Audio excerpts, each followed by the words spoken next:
Good afternoon, everyone. My name is Christopher Thierry, and in this 5-minute video, I'm going to explain how a 12th grade English teacher can use the principles of universal design for learning in his, her, or their classroom.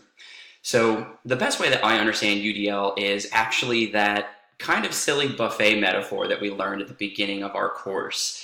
And I actually found myself legitimately using it to explain it to another teacher at my high school just the other day. So when comparing UDL to differentiation, think about UDL as creating the buffet for students where we have all of the options lined up for them to choose as they wish. Whereas differentiation is taking our time to create individual plates of food for each student.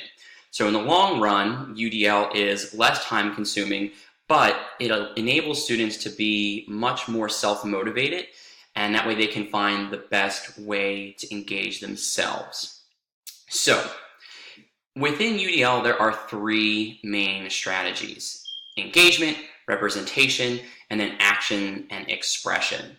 So with my seniors, engagement is huge because English is one of the only classes they have to take to graduate. So that and gym. So for them, choice and relevancy for the real world are 2 of the biggest things that we as their teachers can try to sell them on. So a lot of our projects incorporate some element of choice, some more than others, and we are always trying to find newer and better ways to connect certain things to the real world. So for instance, our very first unit of the school year is all about college and career readiness, which is something they touched on as freshmen, but we're really going in depth with it as seniors. So it's a portfolio assignment, and they have to create 3 different products. And as you can see here, each of those options is tailored to what do they think they're going to be doing this time next year. So whether it be a resume with references for those students who are more career-oriented, or for those students who are more college interest or more college-oriented, they would do a college application essay or a scholarship essay. And then the options just kind of, they can create their own path from that point forward. So they can choose a cover letter if they did the resume from the first part, or say they did the resume in the first part, but they also are thinking of college. So they can do the overview of the college major. So we've enabled them to pick and choose from their buffet of options here. And the only thing that they all have to do is create an interview. So that way they are all on the same page, as it were, but the person that they end up interviewing is really where that choice is. So our second option is strategies for representation.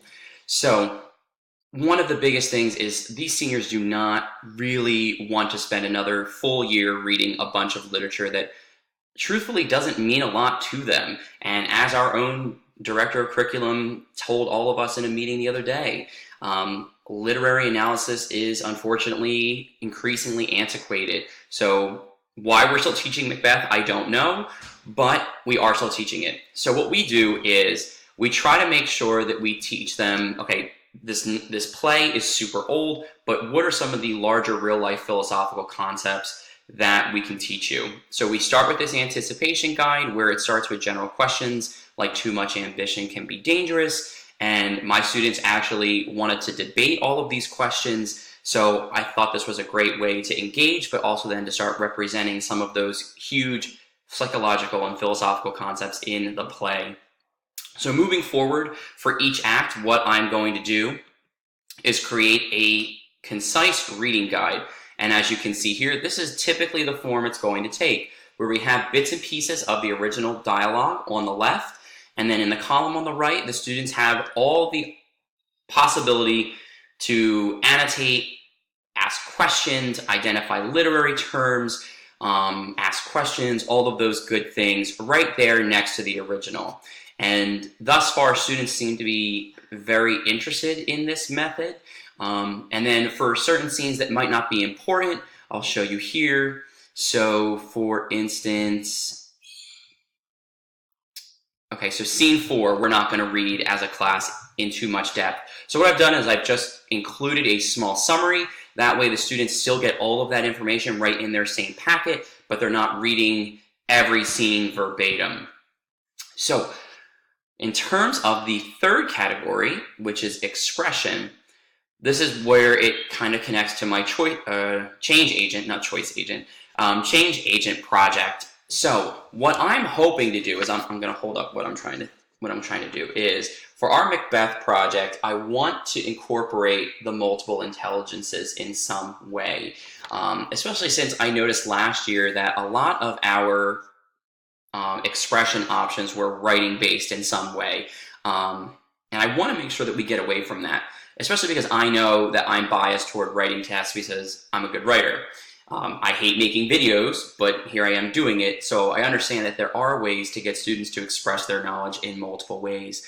So what my professional learning team and I have started doing is thinking about our Macbeth final project and thinking of the different things that we could have students do for the project based on these multiple intelligences. So, for instance, for those of our students who are musically intelligent, we're saying that one of the options could be for them to write an original song or rap that somehow documents the changes in either Macbeth or Lady Macbeth throughout the play.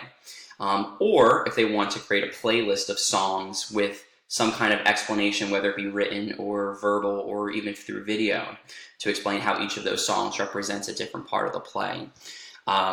Another thing, we struggled with existential, so I actually had to recruit one of the psychology teachers in our school, and I said, how do I get students to do existential intelligence?